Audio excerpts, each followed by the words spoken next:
ہم نے جو پہلا پڑھا تھا وہ تاریخ نہیں پڑھی تھی، اس پہ فقہ کی تاریخ نے. پھر اس کے بعد جو ہم مصادر پہ آئے تھے، یعنی کہ پہلے تو یہ مختصر پڑھا تھا کہ فقہ کیا ہے، اس کی اصلاحی تعریف کیا ہے، فقہ اور شریعت میں یعنی کہ فرق کیا ہے. پھر ایک فقہ کے احکامات کی جو احکام کی قسمیں ہیں، اس کے بارے میں ہے کہ اصول و فروع ہے، کلی اور جزئی ہے. پھر اس کے بعد جو ہے ہم نے اسلامی مصادر کا جو ہم نے وہ پڑھ رہے ہیں آج، یعنی پہلے بھی پچھلے لیکچر میں. تو اس میں شریعت کے یعنی کہ بنیادی مصادر ہیں. اس میں قرآن ہے، سنت ہے، اجماع ہے، قیاس ہے. تو یہ بنیادی یعنی کہ مصادر ہیں شریعت کے. پھر اس کے بعد جو ہے ہم قرآن کو جو ہے نا فقہ کے اعتبار سے ہم پڑھ رہے ہیں کہ قرآن کیا ہے. پھر اس کے بعد ہم سنت کے بارے میں پڑھیں گے، پھر اجماع اور قیاس کے بارے میں پڑھیں گے. قرآن مجید کی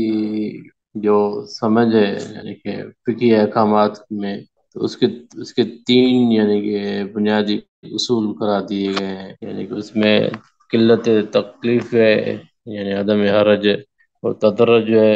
تدریج ہے، اور نسخ ہے. تو آج جو نا ہم اس موضوع پہ پڑھیں گے قرآن مجید کی فقہی احکام کی جو ہے اس کی فلسفہ کہہ لیں، اصول کہہ لیں. وہ تین ہیں. اس میں عدم حرج سب سے پہلے. عدم حرج سے مراد یہ ہے کہ اس میں تکلیف نہیں دی گئی، یعنی کہ کم وزن رکھا گیا ہے انسان کی استطاعت کے حساب سے. اللہ پاک نے انسانوں پہ، مسلمانوں پہ حکم جاری کی جتنی انسان میں استطاعت ہو اس کے مطابق. اسی طرح قرآن مجید میں بہت سی آیات ہیں، ان میں سے ایک آیات یہ بھی ہیں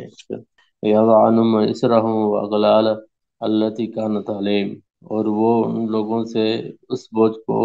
اور بیڑیوں کو جو ان کے اوپر تھی اتار پھینکتا ہے. نبی علیہ السلام جو امت یعنی کہ اہل کتاب یا مشرکین نے جو اپنے آپ پر جو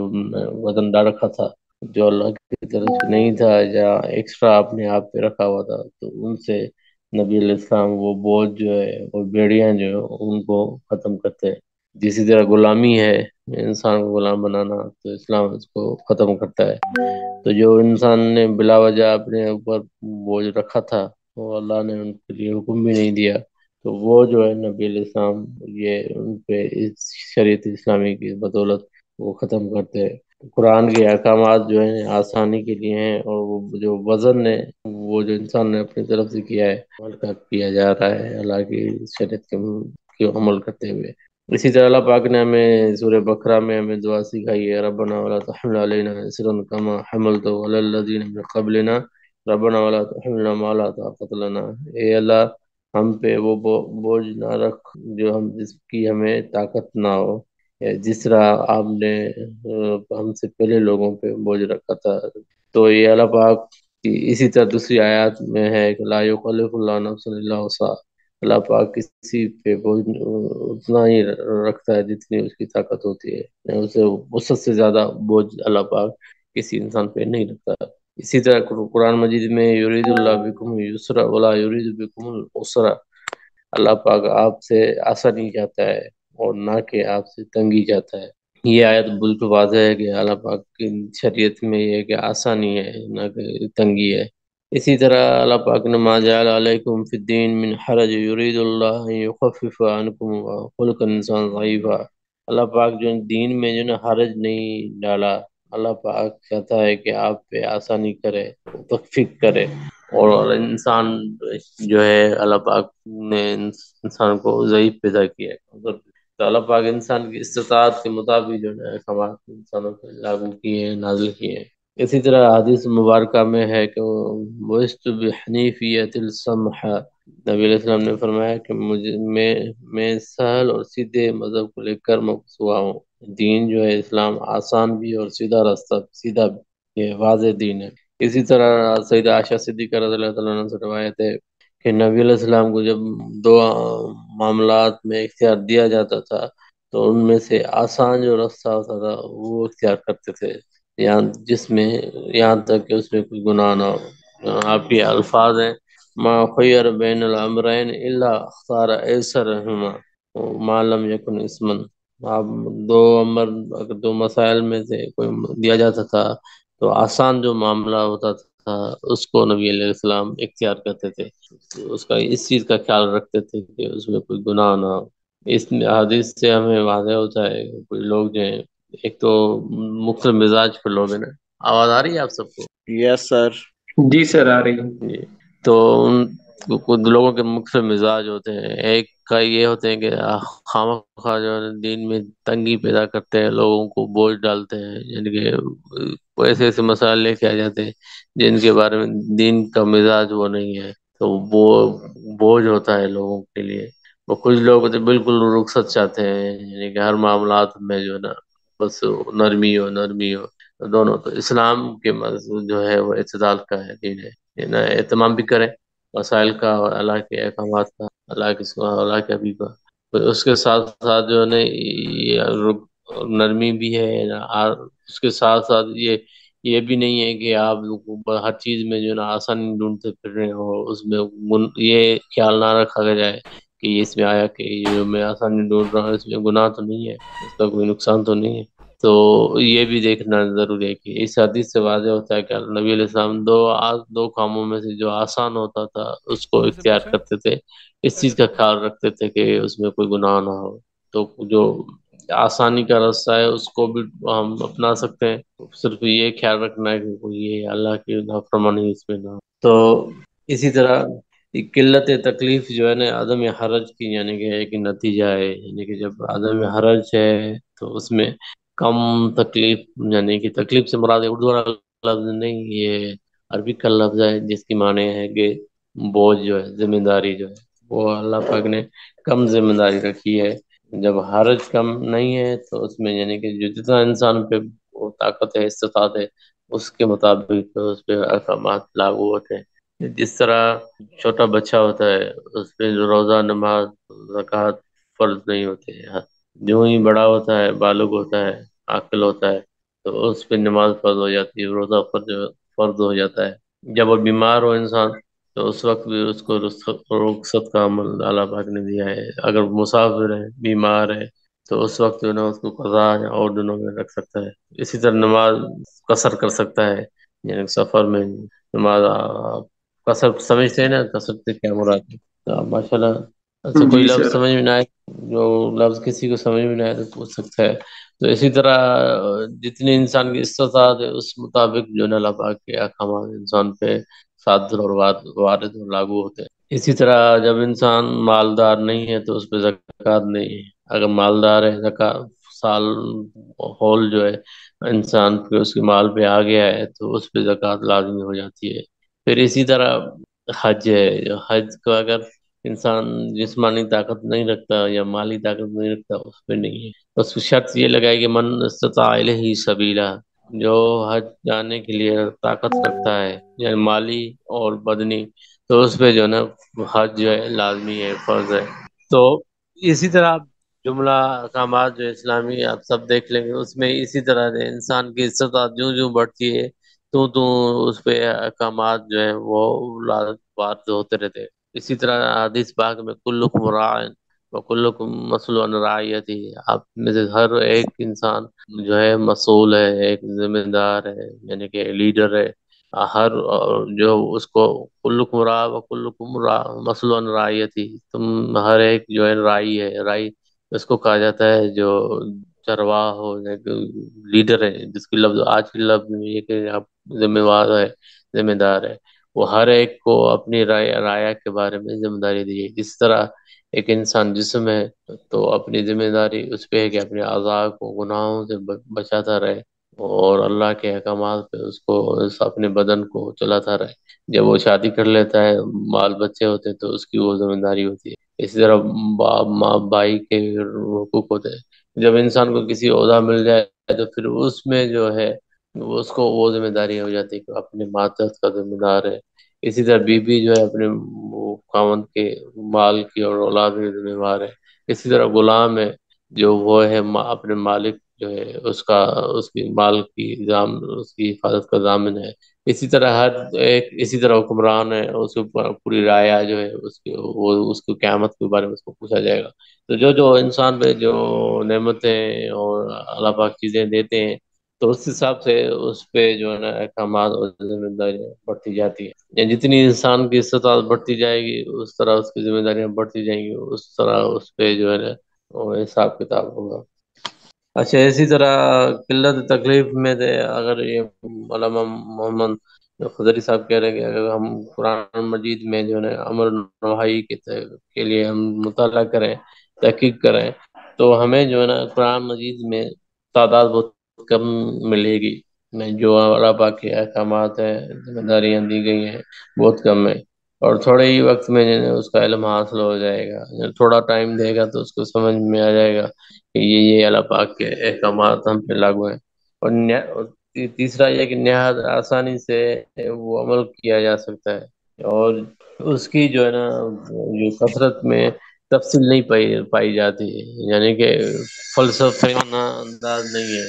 اس میں، آپ سیدھی سیدھی بات ہے کہ یہ کریں یہ نہ کریں، نماز پڑھیں تو زکوٰۃ ادا کریں، تو یہ سیدھی سیدھی باتیں اور مختصر رہنے، تو یعنی کہ سمجھنے میں، احاطہ کرنے میں، عمل کرنے میں وہ یعنی کہ بہت آسانی ہے، اور یہ بھی ہے کہ جب استطاعت انسان پہ بڑھتی ہے تو اس حساب سے اس کا حکم انسان پہ لاگو ہوتا ہے۔ اسی طرح قرآن مجید میں ہے کہ یا ایھا الذین آمنوا لا تسألوا عن اشیاء ان تبد لکم تسؤکم وان تسألوا عنها حین ينزل القرآن تبدکم عفا اللہ عنہا واللہ غفور حلیم۔ اے ایمان والو، آپ چیزوں کے بارے میں سوال نہ کریں، اگر وہ آپ پہ ظاہر کی جائیں تو آپ کو وہ ضرر پہنچائیں، نقصان پہنچائیں، یا آپ کو برا لگے، ان تسلون، جب آپ سوال کریں، جب قرآن پاک نازل ہو رہا ہو تو آپ وہ سوال نہ کریں آپ، اس طرح عفا اللہ، اللہ پاک نے آپ کو معاف کیا ہے، اور یہ اللہ پاک غفور رحیم، غفور اور حکمت والا، غفور اور حلیم بردبار ہے۔ تو قرآن کی اس آیت سے صحابہ کو حکم دیا گیا جب قرآن نازل ہو تو آپ جو ہے نا سوال نہ کریں، تو آپ اگر سوال کریں کوئی چیز آپ کو ظاہر ہو جائے، یعنی کہ جو غیب میں سے وہ آپ کے لیے ظاہر ہو جائے، تو آپ کے لیے آپ کی عیوب ظاہر ہو جائیں، یا آپ کے لیے اور احکامات لاگو ہو جائیں جو اللہ نے آپ کے لیے رخصتاً اور رحمتاً جو ہے نا آپ پہ موقوف کر لیے ہیں، تو اس لیے آپ سوال نہ کریں۔ اسی طرح نبی علیہ السلام سے کسی شخص نے حج کے بارے میں پوچھا، فی کل عام، یعنی آپ سے پوچھا گیا کہ یا رسول اللہ، کیا ہر سال جو ہے نا ہم حج کریں؟ جب نبی علیہ السلام 9 ہجری کو حج ادا کرنے گئے تو کسی شخص نے پوچھا کہ کیا ہر سال جو ہے ہمیں حج کرنا ہوگا؟ تو نبی علیہ السلام نے فرمایا لو قلت نعم لوجبت، اگر میں کہہ دیتا کہ ہاں تو آپ پہ واجب ہو جاتا، ضروري ما ترکتکم، چھوڑ دیں جو میں نے آپ کے لیے چھوڑ دیا ہے، انما حلق من کان قبلکم بکثرت مسائلہم و اختلافہم علی انبیائہم، آپ نے فرمایا کہ آپ چھوڑ دیں، اگر میں کہہ دیتا کہ ہاں تو آپ پہ لازم ہو جاتا، واجب ہو جاتا، ضروري ما ترکتم، چھوڑ دیں جس کے بارے میں میں نے آپ کو چھوڑ دیا ہے، یعنی کہ میں نے نہیں بیان فرمایا، آپ سے پہلے قوم میں جو ہے تباہ ہوئی، ہلاک ہوئی، بکثرت مسائل، جب انہوں نے زیادہ کثرت سے سوالات کیے اور اختلاف کیا، اور اپنے انبیاء کو ساتھ زیادہ سوالات کیے اور زیادہ اختلافات کیے، تو وہ قومیں ہلاک ہو گئی۔ تو اس حدیث سے وہ ظاہر ہوتا ہے کہ جب اختلاف بڑھتا ہے، جب بندہ خواہ سوالات کرتا ہے اور حد سے زیادہ، پھر یعنی ایک طلب ہوتی ہے سیکھنا اور عمل کرنا ہوتا ہے، دوسرا ہوتا ہے صرف محض جو ہے وہ سیکھنا ہوتا ہے، عمل کی طرف وہ نہیں ہوتا، تو پھر وہ اس میں مسائل آتے ہیں، پھر مسائل یعنی کہ اختلاف آتا ہے، اور اختلاف سے پھر وہ جو ہے اس قوم میں جو اتفاق جو ہے، اتحاد جو ہے وہ ٹوٹ جاتا ہے، تو اس لیے شریعت میں ایک زیادہ فضول سوالات کرنے سے منع کیا گیا ہے۔ اسی طرح حدیث پاک میں ہے کہ نبی علیہ السلام نے فرمایا اعظم مسلمین جرمن ما سال عن شيء لم يحرم على المسلمين وحرم عليهم من اجل مسالته، ان الله فرض فرائض فلا تضيعوها وحدد الحدود فلا تعتدوها وحرم الاشياء فلا تنتهكوها ومكث عن اشياء رحمة لكم من غیر نسیان فلا تبحثوا عنها۔ یہ بہت پیاری حدیث ہے اس مسئلے پہ، نبی علیہ السلام نے فرمایا کہ مسلمانوں میں سب سے بڑا جو مجرم ہے جس نے کسی چیز کے بارے میں سوال کیا اور جو مسلمانوں پہ حرام نہ تھی،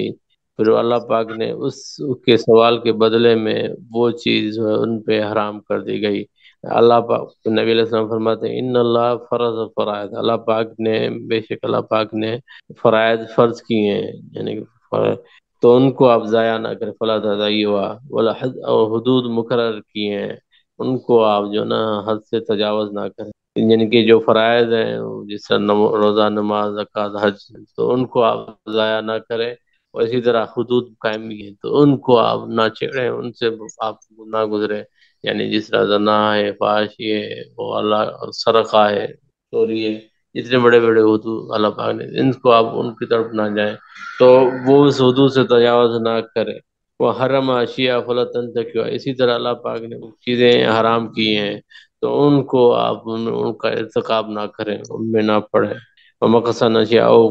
کچھ چیزوں میں اللہ پاک نے چیزوں کو روکے رکھا ہے، یعنی کہ چھپائے رکھا ہے اور اس کے بارے میں نہیں بتایا، اب وہ اس رحمت الرحم، آپ کی رحمت کی وجہ سے یا امت پہ، انسانوں پہ رحمت کی وجہ سے اللہ پاک نے بہت سی چیزوں کو روکے رکھا ہوا ہے، نہیں کہ ان کے بارے میں نہیں دیا، من غیر نسیان، بغیر کسی نسیان یعنی کہ بھول چوک کے،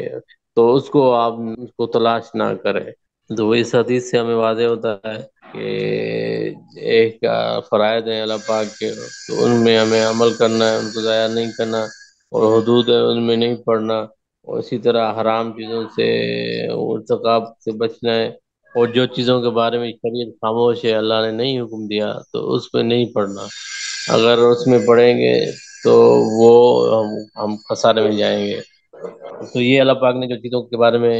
وقف بھی رکھا ہے، اس میں ہمارا ہی بھلا ہے، اس میں نہ پڑھیں تو بہتر ہے، تو یہ حدیث واضح ہے، اس پہ کوئی سوال ہو؟ یہ کوئی سوال ہو اس موضوع پہ؟ کلیئر ہے سر۔ کلیئر ہے؟ اچھا، اس کے مثال واقعہ ہے کہ نبی علیہ السلام یعنی کتاب دے رہے تھے، تو ایک شخص کو کسی نے کیا کیا آپ کا فلاں باب ہے، تو وہ بڑا رنجیدہ تھا، تو اسی طرح منافق مدینہ منورہ میں تھے، تو وہ طنز اور موقع تلاش کرتے تھے، تو انہوں نے کہا کہ میرا والد کون ہے، تو نبی علیہ السلام نے کہا کہ تیرا والد فلاں ہے، تو نبی علیہ السلام سخت جلال میں تھے، پھر حضرت عمر رضی اللہ تعالیٰ آئے اور زانوں تلے بیٹھ کے، اور نبی علیہ السلام انہوں نے کہا کہ رضیت باللہ ربن، اسلام دین، نبی محمد نبی، ہم راضی ہیں اللہ کے راضی رب ہونے میں اور اسلام کے دین ہونے میں، اور آپ کو رسول اللہ صلی اللہ علیہ وسلم کو اللہ کا رسول ہونے میں ہم راضی ہیں، تو نبی علیہ السلام اس وقت کہہ رہے تھے کہ سلو نے آپ پوچھیں مجھ سے جو پوچھنا ہے پوچھ لیں، تو تو اس وقت جو ہے نا کچھ لوگ جو غیب کے پوشیدہ سوالات تھے انسانوں کے، تو ان میں اللہ پاک نے مخفی رکھا تھا، تو لوگ جب پوچھ رہے تو نبی علیہ السلام پوچھ لیں آپ، تو ایک اس میں یعنی کہ غیب ہے، مثال تو آپ کسی کے بارے میں پوچھے گا آپ کا انجام کیا ہوگا، آپ کب مریں گے، تو انسان کو معلوم ہو جائے تو پریشان ہو جائے، اس کی زندگی اوجھل ہو جائے گی، زندگی کا کام کاج انسان کا رک جائے گا، اسی طرح اللہ پاک نے یعنی کہ بہت سی چیزیں مخفی رکھی ہیں، تو اس میں ہم پڑھیں گے تو انسان جو ہے نا وہ فائدے سے بجائے اس گھاٹے میں چلا جائے گا۔ اچھا، اس کے بعد یہ عدم حرج کے بعد جو ہے یہ تدرج ہے، تدریج ہے، یعنی کہ قرآن مجید کے جو احکامات ہیں اللہ پاک نے تدریجاً وقفاً وقفاً ایک مرحلے وار جو ہے احکامات نازل کیے، جو جو انسان پہ مسلمانوں کی یعنی کہ استطاعت بڑھتی گئی اور سمجھ استطاعت بڑھتی گئی تو اللہ پاک جو ہے احکامات نازل کرتے رہے، اسی کی مثال یعنی کہ بہت واضح مثال ہوتی ہے کہ شراب کے بارے میں، شراب جو تھا عرب معاشرے میں یعنی کہ رچا بچا تھا، یعنی کہ لوگ جو ہے وہ اس کے بڑے عادی تھے، اس کے بارے میں اللہ پاک نے ایک دم یعنی کہ حرام کرنے کا حکم نہیں دیا، پر ان کو تدریجاً جو ہے اللہ پاک نے یہ حکم دیا، پہلے اللہ پاک نے فرمایا فی ما اسم قبیل و منافع للناس و اسم ما اکبر من نفعہما، اس میں جو ہے گناہ جو ہے وہ زیادہ ہے، نقصان زیادہ ہے، اور جو وہ منافع للناس، اور اس میں لوگوں کے لیے فائدے بھی ہیں، وہ اسم ما اکبر من نفع، اس کا جو گناہ ہے یا نقصان ہے وہ زیادہ ہے اس کے فائدے سے، تو یعنی کہ شراب میں اللہ پاک نے یہ بتا دیا کہ اس کے کچھ لوگ یعنی کہ اس دور میں لوگوں کے ذہن میں یہ تھا کہ شراب فائدے مند ہے، تو اس کو اللہ پاک نے بھائی اس کے فائدے تو بہت کم ہیں، یعنی کہ جو شراب بیچ رہا ہے اس کو فائدہ ہو رہا ہے، مگر جو پی رہا ہے تو اس کو کوئی ایک صحت کے ساتھ کوئی فائدہ ہوگا، مگر اس کے جو نقصانات ہیں وہ زیادہ ہے۔ تو اللہ پاک نے پہلی آیت میں یہ فرمایا کہ آپ اس میں یعنی کہ فائدہ یا گناہ زیادہ ہے بنسبت اس کے جو اس میں وہ نقصان فائدہ ہے، تو اس میں نقصان زیادہ ہے، فائدہ کم ہے۔ پھر اس کے بعد اللہ پاک نے دوسری آیت نازل فرمائی، یا ایھا الذین آمنوا لا تقربوا الصلاۃ وانتم سکارى حتی تعلموا ما تقولون۔ تو اللہ پاک نے فرمایا کہ اے ایمان والو، آپ نماز کی قریب نہ جائیں جب آپ نشے میں ہو، یعنی کہ آپ کو شراب کا نشہ ہو، اس وقت آپ نہ جائیں۔ حتی تعلموا ما تقولون، یہاں تک کہ آپ جان لیں کہ جو آپ کہہ رہے ہیں۔ جب آپ کو وہ نشہ اتر جائے، اس کے وقت جو ہے نا یہ جان لے کہ میں کیا کہہ رہا ہوں، اس وقت جو ہے نا آپ جو ہے نا نماز پڑھیں۔ تو یہ اس دوسری آیت کا یعنی کہ اللہ پاک نے نازل فرمایا۔ پھر اس کے بعد جو ہے اللہ پاک نے یہ حضرت عمر رضی اللہ تعالیٰ عنہ نے بھی سوال کیا تھا، یا رسول اللہ، ایک قرآن کی واضح آیت ہم پہ یا شراب کے بارے میں نازل حکم بتائیے کہ اس کا حکم کیا ہے حتمی۔ تو اللہ پاک نے حکم فرمایا، یا ایھا الذین آمنوا انما الخمر والمیسر والانصاب والازلام رجس من عمل الشیطان فاجتنبوه لعلکم تفلحون۔ کہ ایمان والو، خمر جو ہے، شراب جو ہے آپ پہ، میسر جوا، وہ انصاب وہ جو ہے جوئے کے جو تیر ہوتے ہیں، وہ الزام یہ رجس ہے، یہ نجس ہے، بری چیزیں ہیں۔ تو یہ جس سے فجتنب ان سے آپ رک جائیں، یعنی فجتنب سے واضح ہو جاتا ہے کہ یہ حرام۔ جی سر، آ رہی ہے آواز اچھی؟ صحیح۔ تو یہ آیت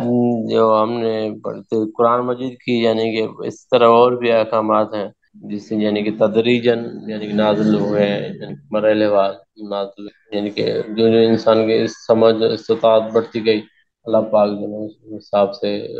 قرآن مجید نازل کرتے رہے اور احکامات دیتے رہے، تاکہ لوگوں پہ بوجھ بھی نہ ہو اور بات جو مفہوم سمجھ میں آ جائے، وہ عمل کرنا آسان ہو جائے۔ اچھا، دوسرا جو ہمارا موضوع ہے قرآن مجید کے موضوع میں سے ہے کہ وہ ہے نسخ کا ہے۔ نسخ جو ہے، ناسخ منسوخ، آپ جانتے ہیں ناسخ منسوخ کس کو کہا جاتا ہے؟ تو قرآن مجید میں بھی ہے کہ جو ہے ہم جو حکم نازل کرتے منن صفا و نات بخیر و مثلیا، ہم جو ہے نا کسی آیت کو نسخ کرتے ہیں، غائل کر دیتے ہیں یا اٹھا لیتے ہیں، یعنی اس کا حکم مرفوع، بہتر لفظ یہی ہے کہ اٹھا لیتے ہیں اس کا حکم جو ہے نا غائل کرنا۔ یہ ہمارے اردو کے حساب سے اس کا لفظ یعنی کہ مایوب سا ہے، یعنی کہ ہم اس کا حکم جو اٹھا لیتے ہیں، وہ جو اس سے اس جیسا لے کے آتے ہیں، نہ تو بخیر یا جیسے لے کے آتے ہیں، وہ مثل یا اس جیسا لے کے آتے ہیں۔ تو یہ اللہ کی حکمتیں ہوتی ہیں، کب حکم کب لگانا ہے، لازم کرنا ہے اور کب تک کرنا ہے، یعنی کہ اللہ کے ہر احکامات اس کی حکمت سے بھرے ہیں۔ اچھا، اسی طرح قرآن مجید کے اللہ پاک نے ہمیں حکم دیا ہے کہ وَاعْتَصِمُوا بِحَبْلِ اللَّهِ جَمِيعًا وَلَا تَفَرَّقُوا، کہ اللہ کے دین کو، اللہ کی رسی کو، یا اللہ کے حبل اللہ جن سے مراد جو ہے قرآن مجید ہے اور سنت رسول اللہ صلی اللہ علیہ وسلم، یعنی دین اسلام ہے، تو ان میں آپ تفرقہ نہ کریں، یہ اللہ کی طرف سے ہی ہے۔ تو اللہ پاک نے احکامات کی تنفیذ میں جو ہے، عمل میں جو ہے ان کے بہت سے اللہ پاک نے حکم لاگو کیے ہیں، نازل کیے ہیں۔ اسی طرح حدیث مبارک میں آتا ہے کہ یعنی ناسخ منسوخ کی مثالوں میں سے کنت نہیتم عن زیارت القبور الا فزوروا، نبی علیہ السلام نے، یعنی اس حدیث مبارک سے پہلے حصے میں یہ ظاہر ہوتا ہے کہ نبی علیہ السلام نے پہلے منع کیا تھا کہ کنت نہیت عنکم ان زیارت القبور، میں نے آپ کو منع کیا تھا کہ قبروں کی زیارت کریں، اللہ فزوروا، آپ جو ہے نا آپ کی زیارت کر سکتے ہیں۔ تو یعنی اس حدیث سے واضح ہوتا ہے کہ نبی علیہ السلام نے پہلے حکم دیا تھا منع کرنے کا، بعد میں جو ہے اس کی اجازت دی۔ اس حدیث سے یعنی حکمت ظاہر ہوتی ہے کہ جب مشرکین کہ جب مسلمان نئے نئے مسلمان ہوئے، مشرکین یعنی کہ اہل مکہ کے زمانے میں انہوں نے پر ماحول ان کو ملا، تو اس وقت بت پرستی تھی، بتوں میں لوگ جکڑے ہوئے تھے۔ تو جب ان کو نبی علیہ السلام نے بت پرستی سے صاف کیا، پھر توحید اور ایمان کا نور جو ان کے دلوں میں اللہ کی طرف سے نبی علیہ السلام کے واسطے سے ڈالا گیا، تو پھر جو ہے نا نئے نئے مسلمان تھے، اور جو نئے نئے ہو رہے تھے، تو ان کو یہ واضح ہو جائے کہ بت پرست یعنی بت پرستی میں یہ بھی تھا کہ جو قبریں بھی تھیں ان کو بھی پوجا جاتا تھا یا ان کی تعظیم کی جاتی تھی، تو وہ باب بند کر دیا گیا کہ آپ قبروں کی طرف بھی نہ جائیں۔ اور دوسری حکمت یہ بھی ہے کہ جو تھے مشرقین کی قبریں اور مسلمانوں کی اکٹھی تھی، یعنی کہ اشباہ تھا، تو اس وجہ سے منع کیا گیا۔ تو جب مدینہ کی ریاست قائم ہو گئی اور اسلام مسلمانوں میں اسلامی تعلیمات پختہ ہو گئی، اور دوسروں کے لیے بھی یہ پیغام واضح ہو گیا کہ اسلام میں جو بت پرستی منع ہے، کسی بھی شکل میں ہو، کسی بھی اشکال میں ہو۔ تو اس کے بعد جو اللہ نبی علیہ السلام نے حکم دیا ہے کہ آپ قبروں میں، کیونکہ علت جو ہے ختم ہو گئی جس کی وجہ سے بھی ختم، اس کا بھی حکم مرفوع ہو گیا۔ تو نبی علیہ السلام نے فرمایا کہ اب آپ جو ہے نا زیارت کریں قبروں کی۔ اس حدیث میں ہے کہ یہ آخرت کی دل کو نرم کرتی ہے اور آخرت کی یاد دلاتی ہے، لیکن جب انسان قبروں میں جاتا ہے تو اب اپنا یہ دنیا چھوڑنی جانی ہے اور آخرت یاد آتی ہے، تو پھر وہ نبی علیہ السلام نے حکم دیا کہ آپ قبروں میں جا سکتے ہیں، یاد کر سکتے ہیں۔ اسی طرح قرآن مجید میں بہت سی آیات ہیں جو، اچھا اس میں متقدمین کے ہاں اور متاخرین کے ہاں یعنی کہ ناسک منسوخ کی تعداد میں فرق ہے۔ جو متقدمین تھے ان کے ہاں سینکڑوں میں آیات ہیں جو ناسک و منسوخ ہے، اور یعنی متاخرین کے ہاں امام سیوطی کے ہاں جو 19 کے لگ بھگ 19-20 تعداد ہے، شاہ ولی اللہ کے ہاں جو ہے 5 کی تعداد میں ناسک منسوخ آیات ہیں۔ تو متقدمین کے ہاں اور متاخرین کے ہاں تعداد میں فرق ہے۔ تو تعداد اصل میں متقدمین کے ہاں، متقدمین آپ جانتے ہیں نا، متقدمین اور متاخرین کون ہوتے ہیں؟ تو متقدمین کے ہاں اس لیے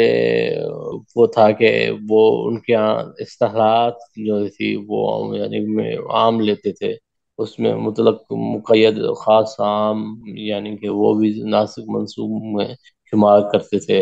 اور متاخرین کے ہاں یہ ہے کہ جو مطلقاً جو ہے نا کہ نصب کرے تو مکمل کرے، اس میں خاص عام کا وہ نہیں تھا، تو اس لیے تعداد میں فرق آ جاتی ہے، یعنی کہ وہ جو اصلاحات کی تعریف کی وجہ سے یعنی ان کی تعداد میں بھی فرق آ جاتا ہے۔ تو اسی طرح قرآن مجید میں یعنی کہ یہ جس طرح اطلاق اور مطلق و مقید کی مثال ہے، جس کو ناسک متقدم کے اس اعتبار سے وہ ناسک منسوخ میں شمار ہے، تو اس کی مثال میں سے ایک یہ ہے کہ جس طرح اللہ پاک نے فرمایا وہ متعلقات یتربصن بانفسہن ثلاث قروء، جو متعلقہ عورتیں ہیں وہ 3 حیض جو انتظار کریں گے، یعنی عدت کا جو عرصہ ہے۔ تو یہ مطلق آیت ہے، اس میں یعنی کہ یعنی ساروں کے لیے جو طلاق یافتہ ہیں یعنی جن کو، تو ان کے لیے صرف 3 حیض کا اللہ پاک نے حکم دیا ہے۔ اس کے بعد اللہ پاک نے فرمایا اذا نکحتم مؤمنات ثم طلقتموهن من قبل ان تمسوهن وما لكم عليهن من عدت تعتدوها، جب آپ کسی مومنوں سے مومنات سے جو آپ نکاح کر لیں تو اور پھر ان کو طلاق دے دیں، تو آپ ان کے یعنی کہ دخول نہ ہو یعنی رخصتی نہ ہو، تو پھر جو ہے نا آپ ان کے لیے عدت نہیں ہے۔ تو اس آیت میں یہ مقید ہے کہ اس میں جو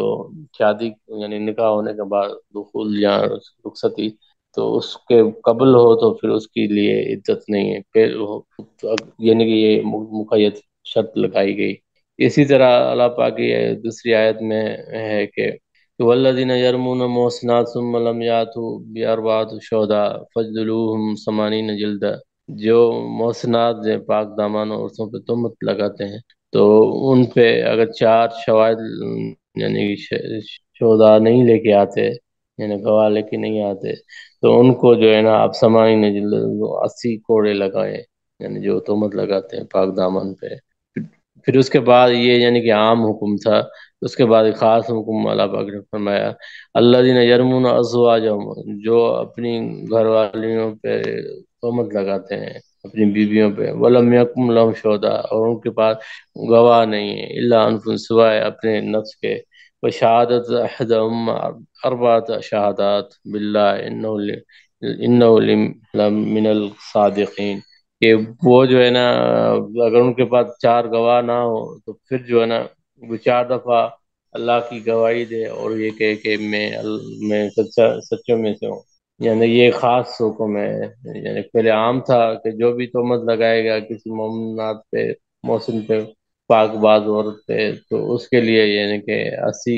کوڑے ہوں گے اگر ان کے پاس گواہ نہیں ہے۔ پھر اس کے بعد خاص حکم ہے کہ اگر وہ اپنی بیویوں کو کوئی تہمت لگائے اور گواہ بھی نہ ہو، تو پھر ان کو یہ کہنا ہوگا کہ اللہ کی گواہی دینی ہے کہ اللہ ہے کہ، پھر اس کے بعد کہنا کہ وہ سچا ہے، پھر وہ بیان کرے گا۔ تو یہ خاص حکم ہے، تو یہ بھی ناسخ منسوخ میں اسی طرح مطلق و مقید کی مثال میں سے حرمت علیکم میتۃ و دم، آپ پہ جو ہے نا میت مردار اور خون جو ہے نا حرام کر دیا گیا ہے۔ تو اس کے بعد اللہ پاک نے دوسری آیت میں ہم نے فرمایا کہ قل لا اجد فیما اوحی الی محرم علی طعام یطعمہ الا ان یکون میتۃ و دما مصفوفا۔ تو اس آیت میں جو ہے نا اللہ پاک نے نبی علیہ السلام کو کہا کہ آپ ان کو فرما دیجئے، کہہ دیجئے جو کچھ مجھ پر میری طرف سے وہی کیا گیا ہے، اس میں کوئی حرام چیز اس کو کوئی کھانے والی کھائے بجز اس کے، یعنی اس کے سوائے، یعنی کہ کوئی چیز میں نہیں پاتا حرام چیزوں میں سے، سوائے اس کے جو یعنی کھانے والی چیزوں میں سے، سوائے اس کے جو مردار ہے، یعنی کہ مردار گوشت اور بہنے والا خون۔ تو یہ پہلی آیت میں تھا دم تھا، صرف خون تھا، دوسری میں اس کی صفت بیان کی گئی دمن مسفوحا، یعنی کہ بہتا ہوا خون وہ حرام کیا گیا ہے۔ تو وہ یعنی کہ کیونکہ رگوں میں یعنی جانور کو آپ ذبح کریں تو یعنی ذبح کرنے کے بعد خون نکل جاتا ہے تقریباً سارے جسم، تو وہ خون حرام کر دیا گیا ہے۔ اب جو گوشت انسان کھاتا ہے اس میں کوئی رگ ہے، یعنی کہ ایسی کوئی، تو اس میں خون رہ جاتا ہے، تو وہ جو ہے نا اس سے حرام کے حکم سے نکل جاتا ہے۔ احتیاطاً آپ صاف کر سکتے ہیں، اگر بالفرض وہ رہ جاتا ہے تو وہ حرمت میں نہیں آتا۔ واللہ عالم بالصواب۔ اچھا، یہ یعنی قرآن مجید کی خاص یعنی کہ عام اور مطلق مقید یہ بھی یعنی کہ اس میں یعنی کہ نسق میں شمار کیا جاتا ہے۔ اسی طرح یہ قرآن کے جو جملہ احکامات ہیں تو ان کے بارے میں یعنی کہ ہم یعنی کہ دیگر جو احکامات ہیں جو قرآن مجید میں فقہ کی اعتبار سے ہے، اس کے بارے میں بھی ہم پڑھیں گے۔ اس طرح ناسک منسک کی بہت سی یعنی کہ آپ مثالیں کتابوں میں ہیں جو موجود ہیں، پڑھ سکتے ہیں۔ اسی طرح یعنی کہ واضح اور کلیتاً جو آیات ہیں اس میں، یعنی کہ ایک تو خاص عام ہے، مقید مطلق ہے، تو یہ یعنی کہ متقدمین کے جو یعنی کہ ناسک میں شمار کیا، متاخرین کے یہاں جو نسق میں جیسا شاہ ولی اللہ ہے، امام غزالی، امام سیوطی ہے، ان کی وہ مثالوں میں سے ایک یہ ہے کہ یعنی مکمل کسی آیت کو یعنی کہ منسوخ کر دے۔ اس میں یعنی کہ دو آیت ہم پڑھیں گے۔ ایک یہ کہ یا النبی حرض المومن علی القتال ان یکن منکم 20 صابرون یغلبون مئتین ان یکن منکم مئتن یغلبوا الفا من الذین کفروا بانہم قوم لا یفقہون۔ آپ کہہ دیجئے اے نبی صلی اللہ علیہ وسلم کہ قتال کے بارے میں لوگوں مسلمانوں کو آپ جو ہے نا یعنی کہ ترغیب دلائیے کہ جب آپ میں سے 20 لوگ صبر کرنے والے ہوں گے تو وہ 200 پہ غالب آئیں گے، اور اگر آپ میں سے 100 ہوں گے تو وہ دو یعنی کہ 1000 پہ غالب آئیں گے جو کفر والے ہیں، کیونکہ وہ ایمان لانے والے یا سمجھنے والے نہیں ہیں، یعنی جو کفار ہیں۔ تو اس کے بعد اللہ پاک نے اسی آیت میں کہا، بعد میں فرمایا الآن خفف اللہ عنکم وعلم ان فیکم ضعفا وإن يكن منكم مئة صابرة يغلبوا مئتين وإن يكن منكم ألف يغلبوا ألفين بإذن الله فبإذن الله والله مع الصابرين۔ یہ اللہ پاک نے آپ پہ اب جو ہے نا بوجھ ہلکا کر دیا۔ اگر آپ میں سے اب جان لیا کہ آپ میں سے ضعیف ہیں، کمزور ہیں، تو اگر آپ میں سے 100 صبر کرنے والے ہیں تو وہ 200 پہ غالب آئیں گے، اگر آپ میں سے 1000 ہیں تو وہ 2000 پہ اللہ کے حکم سے غالب آئیں گے، اللہ صبر کرنے والوں کے ساتھ ہے۔ تو پہلی آیت میں جو نا یعنی کہ جو تعداد ہے مشرک کفار کی، یعنی 10 گنا مسلمان جو اپنے لشکر جو دشمن ہے اس پہ غالب آنے کی اللہ پاک نے حکم دیا، یعنی اس کو صبر کرنے کا تلقین کی۔ پھر اس کے بعد دوسری آیت میں یعنی کہ اس کے بعد ہی یعنی آیت میں بیان کیا گیا آپ میں کمزور بھی ہیں، اللہ نے جان لیا کہ آپ میں کمزور بھی ہیں، یعنی پہلے مسلمان بڑھ کر قوی تھے، ایمان والے تھے، مضبوط تھے، تو وہ اپنے سے 10 گنا لشکر پہ دشمن پہ غالب آ سکتے ہیں۔ بعد میں اللہ پاک نے فرمایا آپ میں سے جو یہ دگنے جو ہوگا کہ آپ میں کمزور ہے، ایک بعد والے جو زمانہ گزرے گا تو کمزوری ہے، تو آپ میں سے جو 100 ہوگا تو وہ 200 پہ غالب آئے گا۔ تو پہلے تھا یہ کہ 100 والا 1000 پہ غالب آئے گا، تو اب یعنی کہ پہلے 10 گنا کے مقابلے میں تھا، اس کے بعد جو ہے نا یعنی کہ دگنا کا یعنی کہ اللہ پاک نے وعدہ دیا کہ آپ کو غلبہ دیں گے۔ اسی طرح میں نے کہا اسی آیت میں اللہ پاک نے فرمایا آگے، یعنی کہ یا ایھا الذین آمنوا اذا لقیتم فئۃ فاثبتوا، اے ایمان والو جب آپ دشمن کو پائیں مقابلہ تو ثابت قدم رہے۔ یہ مطلق حکم تھا، عام حکم تھا۔ اس کے بعد نے اللہ پاک نے یہ بتایا کہ آپ میں سے 20 اگر 20 ہوں گے تو وہ جو ہیں 200 پہ غالب آئیں گے۔ تو پھر اس کے بعد جو ہے اللہ پاک نے کہا کہ آپ میرے جو کمزوری کی وجہ سے آپ میں سے 100 ہوں گے وہ 200 پہ غالب آئیں گے، تو یعنی کہ یہ آپ نے اللہ پاک نے پورا یعنی کہ پہلا حکم یہ تھا کہ آپ صبر کریں، دوسرا یہ تھا کہ آپ 10 گنا پہ بھی بھاری مدد ہوگی، پھر آپ تیسرا حکم تھا یہ کہ آپ جو ہے دگنا دشمن پہ بھی غالب آئیں گے اگر صبر کریں گے۔ تو یہ تدریج بھی نظر آتی ہے اس آیات میں، اور یہ ناسک منسوخ کا بھی ہمیں یہ حکم واضح اس میں ملتا ہے۔ اسی طرح اللہ پاک نے سورہ مزمل میں یا ایھا المزمل قم اللیل الا قلیلا نصفه وانقص منه قلیلا اور زد علیہ ورتل القرآن ترتیلا ان سنلقي عليك قولا ثقيلا ان ناشئة الليل هي اشد وطئا وأقوم قیلا ان لك في النهار سبحا طویلا۔ تو اس آیت میں پھر اللہ پاک نے ہمیں اس آیت سے مفہوم ملتا ہے کہ مزمل چادر اوڑھنے والے، کملی اوڑھنے والے نبی علیہ السلام کی اللہ پاک نے مخاطب کیا ہے کہ جو ہے نا آپ جو رات کا پہر میں آپ اٹھیں، عبادت کریں، بس آدھی رات کریں یا ان سے کم کریں یا ان سے زیادہ کریں، اور قرآن کو آپ ٹھہر ٹھہر کر پڑھیں۔ پھر جو ہے کہ اللہ پاک نے جو حکم دیا کہ ان ربک یعلم انک تقوم ادنی من ثلث اللیل ونصفه وثلثه وطائفة من الذین معك واللہ یقدر اللیل والنہار علم ان لن تحصوا فتاب علیکم فقرؤوا ما تيسر من القرآن علم ان سيكون منكم مرضى وآخرون يضربون في الأرض يبتغون من فضل الله وآخرون يقاتلون في سبيل الله فاقرؤوا ما تيسر منه وأقيموا الصلاة وآتوا الزكاة۔ تو اس سورہ مزمل کی آیت میں یعنی صورت میں ہے کہ اللہ پاک نے آپ کو نبی علیہ السلام کو فرمایا کہ اے پیغمبر تمہارا پروردگار جانتا ہے کہ تم اور چند لوگ یعنی کہ آپ کے ساتھ جو لوگ ہیں تمہارے ساتھی ہیں جو رات کا تائی حصہ یعنی کہ دو حصہ یعنی کہ آپ قریب عبادت کریں گے یا اس کا آدھا حصہ، تو اللہ پاک نے کیا کہ کچھ آپ میں سے کچھ لوگ جو ہیں یعنی کہ اور جو وہ تو ان کے لیے یعنی کہ آپ اتنا پڑھیں جتنا آپ پڑھ سکتے ہیں، یعنی کہ رخصت دے دی گئی، یعنی کہ پہلے یہ حکم تھا کہ نصف اللیل پڑھیں یا ثلث اللیل پڑھیں، عبادت کریں، پھر اس کے بعد انہیں رخصت دے دی کہ آپ جتنا کر سکتے ہیں وہ کریں، کیونکہ آپ میں کوئی مریض بھی ہوگا اور کچھ جو ہے نا زمین کو یعنی کہ اللہ کے فضل سے یعنی کمانے اور معاملات کرنے والا ہوگا، تو جہاد کرنے والا ہوگا، تو آپ جو ہے نماز قائم کریں، زکوٰۃ ادا کریں، یعنی کہ فرائض ادا کریں، جو کر سکتا ہے نصف اللیل ثلث تو وہ کرے، اگر وہ نہیں کر سکتا اللہ پاک نے رخصت کا باب دے دیا کہ آپ وہ جتنا کر سکتے ہیں وہ کریں۔ یعنی کہ اس سے آیات سے جو ہے منسوخ آیات سے بھی یعنی کہ حکمت ہے، کیونکہ اللہ کا کوئی بھی حکم حکمت سے نہ خالی نہیں ہے، اور جو آیت نازل ہوئی منسوخ ہو گئی تو اس وقت جو ہے اس حالات میں وہ اس کا ایک حکم تھا، حکمت تھی، جو ہی حالات بدلے اور استطاعت بدلی تو اللہ پاک نے حکم اور دے دیا۔ یہ نہیں تھا کہ ایک حکم صحیح یعنی کہ ناسخ منسوخ میں ایک یہ بھی ایک شبہ ہوتا ہے مستشرقین کا یا جو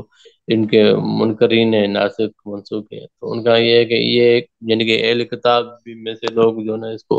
میں سے بھی ہیں وہ بھی اس کو نہیں مانتے، وہ کہتے ہیں ناسخ منسوخ، کیونکہ وہ حضرت موسیٰ علیہ السلام کی تورات اور زبور کو مانتے ہیں، تو عیسائی تو کہتے ہیں وہ منسوخ نہیں ہوئی، وہ ایک قابل عمل ہے۔ بلکہ حالانکہ تو قرآن آیا تو اس کے بعد وہ سابقہ شریعت جو ہے نا منسوخ ہو گئی. تو ان کے لیے کہتے ہیں یہ نقص ہے، اور ان کی دلیل یعنی کہ نقص ہے، اور اس سے اللہ پاک نقص سے پاک ہے. یعنی کہ منسوخ چیز ہوگی یعنی کہ نقص تھی اسی وجہ سے. تو یہ اس کی یعنی کہ بہت سے جوابات ہیں کہ نقص نہیں ہے، بلکہ وہ حالات پہ بہت منحصر ہے. ظروف جب بدل جائے تو اللہ پاک نیا حکم رکھ، کیونکہ مالک ہے، وہ جانتا ہے کہ یہ کوئی حکم کب جو ہے نا نافذ عمل ہے، وہ قابل استطاعت لوگ کر سکتے ہیں. تو اسی طرح یہ ناسخ منسوخ ہے، یہ بھی ہے کہ یہ پہلی امتوں میں بھی ہمیں کتابوں میں ملتا ہے کہ پہلے اللہ پاک نے حکم دیا، اس کے بعد جو ہے نا دوسرا حکم دیا. اس کی بہت سی مثالیں ہمیں ملتی ہیں، ہم ذہن میں تو اس وقت نہیں ہے. تو یہ ہے کہ حضرت یعقوب علیہ السلام کی ہے یہ مختلف. تو وہ چیز پہلے آرام تھی، اس کے بعد فی الحال جسرا حضرت موسیٰ علیہ السلام کی یعنی کہ دور میں دو بہنوں سے شادی کا یعنی کہ حکم تھا، یعنی جائز تھا، بعد میں جو منسوخ کر دیا گیا. یعنی کہ اس طرح بھی بہت سی ہمیں مثالیں ملتی ہیں کہ پہلی شریعت میں ناسخ منسوخ تھا. اور یہ عیب نہیں ہے، بلکہ یہ حکمت ہے، یعنی کہ حالات ظروف کے حساب سے اس کا اللہ پاک جاری کرتے تھے، نافذ کرتے تھے. ہاں ہمارے یہاں ناسک اسلام میں کہ وہ یعنی مختلف ناسک مسجد قسمیں ہیں. تو ایک وہ اس میں یہ کہ ایک آیتیں تھیں جو نازل ہوئی اور منسوخ ہو گئی اور بھلا دی گئی. وہ حکم بھی تھا اور اس کو بھلا دیا گیا. قرآن مجید میں وہ محفوظ نہیں ہے، یعنی اٹھا دیا گیا ہے. سینوں میں جو یاد تھا یا لکھا ہوا تھا وہ بھی اڑا دیا گیا، یعنی کہ اللہ کی طرف اٹھا دیا گیا. دوسرا یہ ہے کہ ناسک منسوخ یعنی کہ معلوم تھا قرآن میں درج نہیں ہے. جیسا یہ رضاعت کا معاملہ ہے، یعنی 10 گھونٹ کا جو معاملہ ہے، تو وہ جو ہے پہلے سلاس تھا، 3 تھا، پھر اس کے بعد 10 گھونٹ پہ رضاعت صادر ہو جاتی ہے. پہلے 3 پہ ہوتی تھی، اس کے بعد جو ہے نا 10 پہ. یہ قرآن میں موجود نہیں ہے، مگر صاحب حدیث میں اس کا حکم موجود ہے. یعنی کہ حکم اس کا یعنی کہ قرآن کے بغیر حدیث میں ملتا ہے. تیسرا ہے کہ قرآن میں موجود ہے، یعنی کہ منسوخ موجود ہے، اور اس کا جو حکم جو ہے مرفوع ہے، یعنی اس کا ناسخ آنے کے بعد جو اس کا حکم عمل کرنا اس پہ لازمی نہیں ہے. تو یہ 3 کیٹیگریاں ہیں قرآن ناسخ منسوخ کے معاملے میں. اور اسی طرح یہ ہے کہ قرآن میں منسوخ موجود ہے تو ناسخ جو ہے جو سنت سے ہے. تیسرا زانی جو ہے اس کی سزا جو ہے یعنی کہ جلدت ہے، یعنی کہ ان کو یعنی محسن جو غیر شادی شدہ کے لیے یعنی کہ 100 کوڑے ہیں اور نخال ہے، یعنی باہر نکالنا قید ہے. اور سنت سے ہمیں ملتا ہے کہ اس کی سزا جو ہے یعنی کہ رجم ہے. یعنی کہ سنت سے ملتا ہے کہ اس کو رجم کیا جائے گا جو شادی شدہ ہے، یا بوڑھا شیخ زانی جو ہے. تو اس کے لیے یعنی کہ ہمیں سنت سے ناسک منسوخ ملتا ہے. یہ بہت ہی بڑا موضوع ہے. اصول تو یعنی کہ ماشاء اللہ اصول تو بہت سے ہیں، مگر یہ بنیادی جو 4 ہیں کہ آپ جو مسائل، کیونکہ فقہ جو ہے آپ کی سمجھ ہے، پرکھ ہے، تو آپ ہر بندے کی یعنی کہ آزادانہ فکر ہے، کوئی کس طرح مزاج کا ہے، یعنی مختلف یعنی افکار ہے نا، ان کا سوچنے کا پرکھنے کا انداز مختلف ہے. تو اس کے لیے شریعت کی یعنی کہ یہ آیات سے ہمیں واضح ہوتا ہے کہ آپ کو احکامات جو ہے فقہ سمجھ جو ہے آپ کس طرح لیں گے. وہ جو ہے نا اس چیزوں کا خیال رکھا جائے گا، اس چیزوں کا یعنی کہ مثالوں کا کوئی آدمی کوئی ایسا حکم لے کے آ جائے، کسی ایک آیت کو لے لے، جیسا تہجد کی نماز کے بارے میں نصف ہو تو پچھلی آیت کو نہ دیکھے اور سب فتویٰ دے دے، تو یہ اگلے کے لیے یعنی کہ وہ تکلیف بوجھ آ جائے گا. تو اگر پورا مسئلہ اس کے ذہن میں ہوگا کہ شریعت کا مزاج یہ ہے، وہ جی فقہ سر. کا یہ ہے کہ آپ جب سب مسافر ہیں، مریض ہیں، جہاد میں ہیں، تو اس کے لیے اللہ پاک نے اتنا فقرہ و ما تیسر منہ کا اتنا پڑھے جتنا آپ کو توفیق ہو جائے کر سکتے ہیں. تو اس سے ہمیں عدم حرج نظر آتا ہے. قرآن کی آیات کو ہم دیکھتے ہیں، یعنی کہ ایک آیت کو لے لے بندہ جس میں مطلق حکم دیا گیا ہے، اور دوسری آیات کا ہم نہیں دیکھیں گے تو اس میں شریعت کا مزاج کیا ہے، تو پھر جو نا بندہ عوام میں یا عام لوگوں میں وہ بوجھ ہو جائے گا، تو یہاں حرج ہو جائے گا. تو اس لیے جب شریعت کا مزاج کا پتہ ہوگا، قرآن کے مزاج کا، اللہ کے احکامات کا، تو اس پہ جو ہے نا وہ حکم جب دے گا یا سمجھے گا تو اس پہ جو ہے نا اس کا وہ اثر ہوگا، اس کی قواعد ہیں. اسی طرح ناسخ منسوخ ہے. ایک آدمی تھا علی رضی اللہ تعالیٰ عنہ کے زمانے میں، وہ یعنی قرآن مجید تفسیر بیان کر رہا تھا، تو آپ نے فرمایا کہ کیا تم ناسخ منسوخ جانتے ہو؟ انہوں نے کہا کہ نہیں میں نہیں جانتا۔ انہوں نے کہا آپ بیان نہ کریں قرآن کو۔ تو جو انسان ناسخ منسوخ کا علم نہ ہو وہ تفسیر کس کر سکتا ہے، یا قرآن کی تعبیر کس طرح کر سکتا ہے جب تک اس کو ناسخ منسوخ کا علم ہے؟ یعنی کہ ایک آیت لے لے اور جس میں وہ منسوخ تھی اور وہی لوگوں کو بتاتا پھرے، اور منسوخ جو ناسخ نہ بتائے، تو وہ شریعت کا پہلا حکم بتائے بعد والا نہ بتائے، یا دونوں باتیں نہ بتائے، تو وہ ایک ناقص یعنی اس کی رائے یا فتویٰ ہوگا، تو اس کا وہ خیال رکھے گا۔ اسی طرح شراب کے بارے میں کچھ لوگ ابھی بھی اس دور میں بھی ہیں جو فتنہ چاہتے ہیں، فی قلوب ذیک، جن کے دلوں میں مرض ہے تو وہ شہوات اور شبہات کی طرف جاتے ہیں، تو وہ ان کے یہاں کی شراب میں اللہ پاک کہتا ہے لا تقربوا الصلاۃ وانتم سکارا، نشے کی حالت میں آپ نہ جائیں جب آپ شراب میں ہو۔ تو یہ لوگوں کو بتاتے پھریں کہ یہ قرآن میں بھی دیکھیں کہ نشے نماز میں منع ہے، باقی آپ پڑھ سکتے ہیں اور پی سکتے ہیں۔ تو جب اس کو معلوم ہوگا کہ قرآن میں پرانی آیات میں جو تدرج ہے، مرحلے وار جو ہے اللہ پاک نے حکم لازم کیا ہے، تو پھر اس کو پورے مسئلے کا پتہ ہوا تو لوگوں کو بتا پائے گا یا صحیح فتویٰ دے پائے گا۔ یہ قواعد جب اس کو معلوم ہوں گے تو وہ واضح طور پہ قرآن سے عکس کر سکے گا۔ واضح ہو گیا؟ جی جی سر، بالکل واضح۔ تو آپ کا یہ صحیح ہے کہ فقہی اعتبار سے جو قواعد ہیں وہ اس حساب سے ہم اس قرآن مجید کی ہم مستر کو پڑھ رہے ہیں، جی جی سر۔ کیونکہ قرآن مجید تو سمندر ہے نا، ہم جو فقہ کے اعتبار سے جو چیزیں بنیادی وہ اس کے بارے میں ہم تھوڑا بہت ڈسکس کر رہے ہیں۔ اچھا، اسی طرح قرآن مجید میں جو احکام قرآنیہ ہیں، جملہ احکام ہیں، وہ جو ہیں ان کی بھی یعنی کہ یعنی اقسام ہے نا۔ ایک یعنی خدا اور بندے کے درمیان جو معاملات ہیں، جس طرح نماز ہے، زکوٰۃ ہے، حج ہے، روزہ، یہ ارکان اسلام جو ہے، یہ بندہ اور اللہ کے درمیان معاملات ہے۔ اچھا، اس طرح نماز جو ہے یہ خالص عبادت ہے، زکوٰۃ مالی مال سے دیتا ہے، اور تمدنی عبادت ہے، یعنی لوگوں کے ساتھ جو معاملات ہو، کیونکہ مصارف زکوٰۃ جو ہے انسان ہی ہے، آٹھ جو ہے تو ان کو دیتا ہے، تو یعنی بندہ اور تمدن جو ہے یا لوگوں کے ساتھ، معاشرے کے ساتھ اس کا تعلق ہے۔ اسی طرح حج جو ہے وہ بدنی اور تمدنی یعنی کہ عبادت ہے۔ اسی طرح روزہ جو ہے یہ خالص عبادت ہے، اس کا اللہ اور بندے کے بیچ میں معاملہ ہے۔ اسی طرح یہ انسان کے جو معاملات ہیں، یعنی کہ بندوں کے ساتھ معاملات ہیں، جس طرح تحفظ دعوت ہے، جہاد ہے، یعنی کہ جو منکر چیزیں ظالم ہیں ان کو روکنے کے لیے قرآن مجید میں ہمیں آیات ملتی ہیں، یعنی بندوں کے بیچ میں معاملات۔ اسی طرح بیع ہے، یہ کاروبار ہے، لین دین ہے، تو یہ بھی ہمیں قرآن مجید میں آیات میں ہمیں ملتا ہے کہ یہ کاروبار کس طرح، یعنی کہ اس کے بارے میں ہے، ربا کے بارے میں منع کیا گیا ہے، یعنی سود کے بارے میں۔ اسی طرح معاشرت کے بارے میں ہے، آیات ہے، جس طرح یعنی کہ نکاح ہے، طلاق ہے اور معاہدات ہیں، تو وہ ہمیں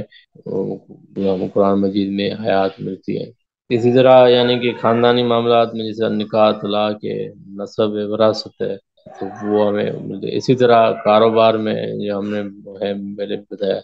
یعنی کہ اجارہ ہے، بیع ہے، تجارت ہے، لین دین کا معاملات۔ اس طرح یعنی کہ رینٹ کے جو معاملات ہیں، بے ضرر ہے، غرر ہے، یہ کاروبار میں جو معاملات ہوتے ہیں مختلف اقسام ہیں، وہ اس کے بارے میں ہمیں قرآن میں ملتا ہے۔ اسی طرح قرآن مجید میں تعزیری یعنی کہ احکامات ہیں، جس طرح قصاص ہے، حدود ہے، وہ جو یعنی کہ قتل کے بدلے قتل ہے، اور